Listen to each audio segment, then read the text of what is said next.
Good morning, I'm Maurice Barratt. I've got a Monday morning meditation for you. Trust you've had a good weekend.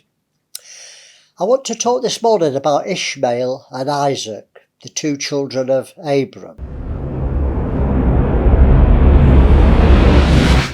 One of the flesh, one of the promise, one of the spirit. Well, Abram's an example of faith. He's the father of faith, so he shows us how faith progresses until we get the Isaac. But we have to go through the process and we can't bypass it.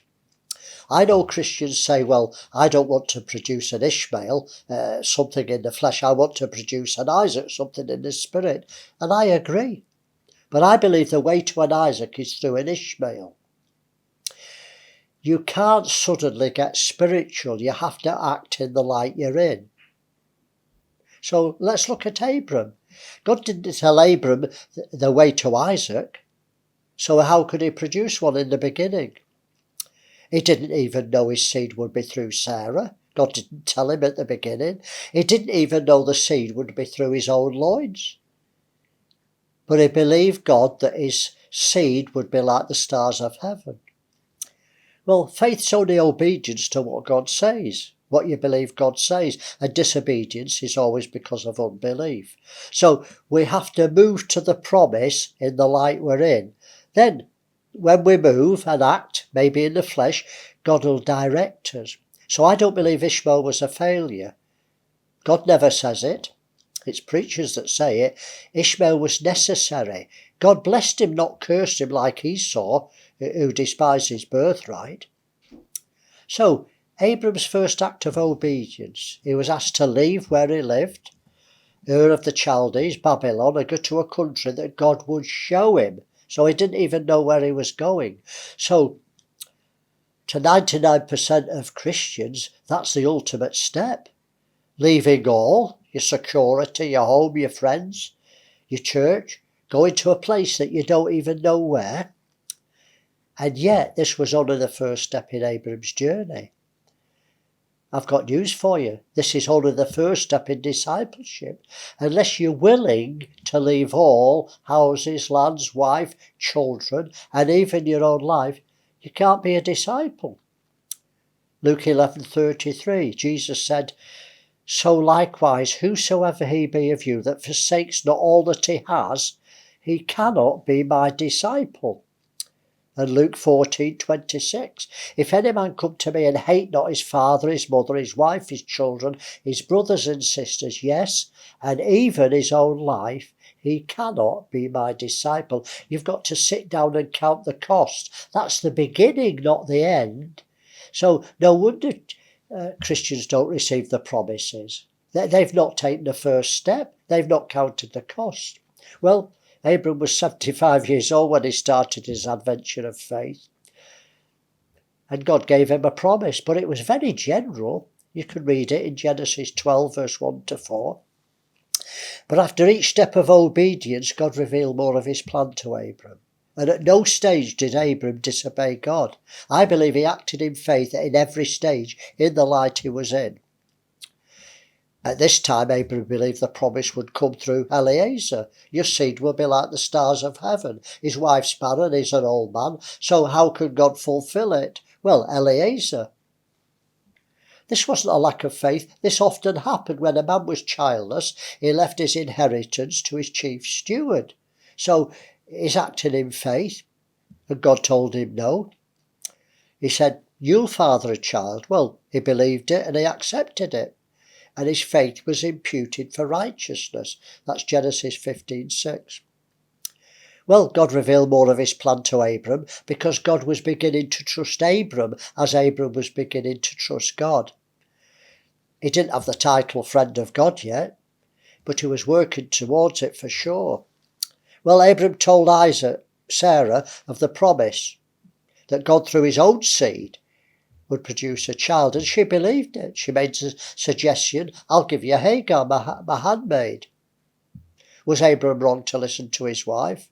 I don't think so. Later on, God told him to listen to his wife over another matter. This also was the custom for a childless couple, to the wife to give a handmaid for the husband to go into her to be a wife or a concubine to produce seed, especially if they didn't have a son to carry on the name. So God didn't say Abram was wrong, and neither should we. You produce an Ishmael first. So in the light he was in, he acted in faith, produced an Ishmael. And he was born when Abram was 86 of Sarah. But the picture became clearer. Every time Abram moved in faith, even in the flesh, in the natural, God revealed more of the plan. And God dropped a bombshell to Abram. He told him the seed would be through Sarah, and he laughed. No way, Lord. Surely it'll be through Ishmael, the child of promise you gave me. Abram believed at that time that Ishmael was the promised seed. To hear that it wouldn't be through him, it must have been a great shock. Well, God told him to circumcise himself and his household. He was 100 years old. Sarah was 90. And God reaffirmed that what he'd told him, that his seed would come through himself and Sarah. And so it was a year later. Well, Ishmael was 13 when his father circumcised him. So for 13 years, Ishmael was a child of promise, but he hadn't been circumcised. And this is an important principle. As soon as Abram was circumcised, God then told him it would be a year that he'd produce the Isaac. You see, when Abram made love to Hagar, he was uncircumcised. So of course, he would produce an Ishmael, a child of the flesh. His flesh hadn't been rolled away. But when Abram made love to Sarah to produce Isaac, he'd been circumcised. So then it was natural to produce a child of promise, a spiritual child, because his flesh had been rolled away. And here's an important principle. No circumcision, no Isaac. So this happens spiritually to us now. Christians trying to produce the promises that God's given them, when they're not circumcised in heart, will only produce an Ishmael. Deuteronomy 10:16, Jesus says, circumcise the foreskin of your heart and not just your flesh. And Romans 2:28-29 says the same. So unless a person has the heart exposed and the flesh cut away, they can avail little in intercession or produce the promises. Abram was now the friend of God, and God shared plans to Abram that what would happen to his seed that was nothing to do with him. Amazing revelations. God trusted Abram, because trust is built on experience, not words. You know, there's no such thing as a small decision.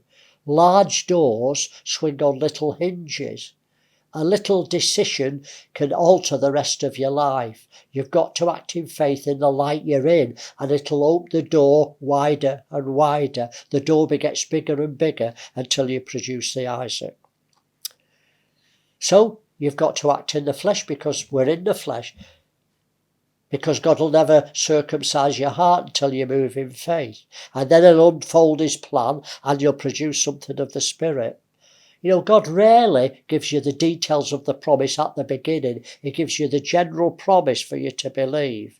And only as you move in faith does he reveal it. And that's how you become the friend of God. I'll just read a scripture, Genesis 25:8-9. Then Abram gave up the ghost and died at a good old age. I think it was 175. An old man full of years, and was gathered to his people. This is the point. And his sons, Isaac and Ishmael, buried him. They weren't enemies like Jacob and Esau. They were friends. One was the flesh, one was the spirit. They were both necessary. Unless the flesh comes first, which is temporal, the spiritual will not come, which is eternal. That's a principle. So let me encourage you, don't worry what you've produced in the past. If you've moved in faith and produced flesh, that's all right. God will bless it. Keep moving. Keep acting in faith. Let God expose your flesh life. Let God expose you so you can cut away what's of the flesh. You need to be circumcised in heart, and then you'll receive the revelation and the plan to fulfill the promise that God has gave you. You'll get your Isaacs. Well, I hope that's encouraged you. Have a wonderful week. See you next Monday for another vlog.